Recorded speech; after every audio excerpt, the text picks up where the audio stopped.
दिखाए कि मेरे प्राण को बचाया है, पर मैं पहाड़ पर भाग नहीं सकता। कहीं ऐसा न हो कि कोई विपत्ति मुझ पर आ पड़े। और मैं मंच को वे दो दूत सदोम के पास आए, और लूत सदोम के फाटक के पास बैठा था। सो उनको देखकर वह उनसे भेंट करने के लिए उठा और मुंह के बल झुककर दंडवत कर कहा, हे मेरे प्रभु, अपने दास के घर में पधारिए और रात भर विश्राम कीजिए और अपने पांव धोइए, फिर भोर को उठकर अपने मार्ग पर जाइए।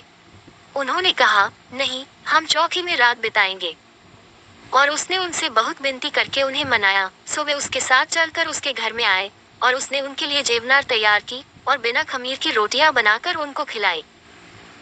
उनके सो जाने के पहले उस सदोम नगर के पुरुषों ने, जवानों से लेकर बूढ़ों तक, वरन चारों ओर के सब लोगों ने आकर उस घर को घेर लिया और लूत को पुकार कर कहने लगे कि जो पुरुष आज रात को तेरे पास आए हैं वे कहाँ हैं?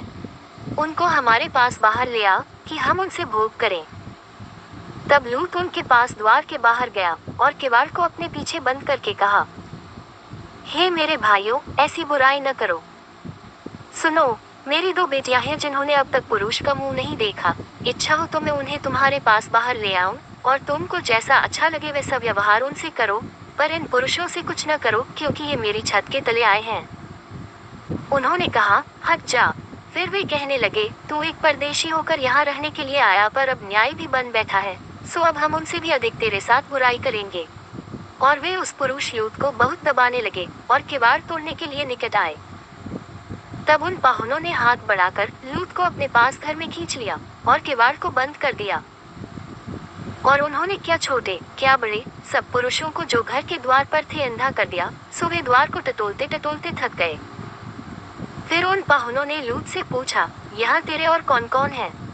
दामाद, बेटे, बेटियां, वह नगर में तेरा जो कोई हो, उन सबों को लेकर इस स्थान से निकल जा, क्योंकि हम ये स्थान नाश करने पर हैं, इसलिए कि उसकी चिल्लाहट यहोवा के सम्मुख बढ़ गई है, और यहोवा ने हमें इसका सत्यानाश करने के लिए भेज दिया है। तब लूत ने निकलकर अपने दामादों को, जिनके साथ उसकी बेटियों की सगाई हो गई थी, समझा के कहा, उठो, इस स्थान से निकल चलो, क्योंकि यहोवा इस नगर को नाश किया चाहता है। पर वह अपने दामादों की दृष्टि में ठट्ठा करने हारा सा जान पड़ा। जब वो फटने लगी, तब दूतों ने लूत से फुर्ती कराई और कहा कि उठ, अपनी पत्नी और दोनों बेटियों को जो यहाँ है ले जा, नहीं तो तू भी इस नगर के अधर्म में भस्म हो जाएगा। पर वो विलंब करता रहा। इससे उन पुरुषों ने उसका और उसकी पत्नी और दोनों बेटियों का हाथ पकड़ लिया, क्योंकि यहोवा की दया उस पर थी, और उसको निकालकर नगर के बाहर कर दिया। और ऐसा हुआ कि जब उन्होंने उनको बाहर निकाला, तब उसने कहा, अपना प्राण लेकर भाग जा, पीछे की ओर न ताकना और तराई भर में न ठहरना, उस पहाड़ पर भाग जाना, नहीं तो तू भी भस्म हो जाएगा। लूत ने उनसे कहा, हे प्रभु, ऐसा न कर। देख, तेरे दास पर तेरे अनुग्रह की दृष्टि हुई है, और तूने इसमें बड़ी कृपा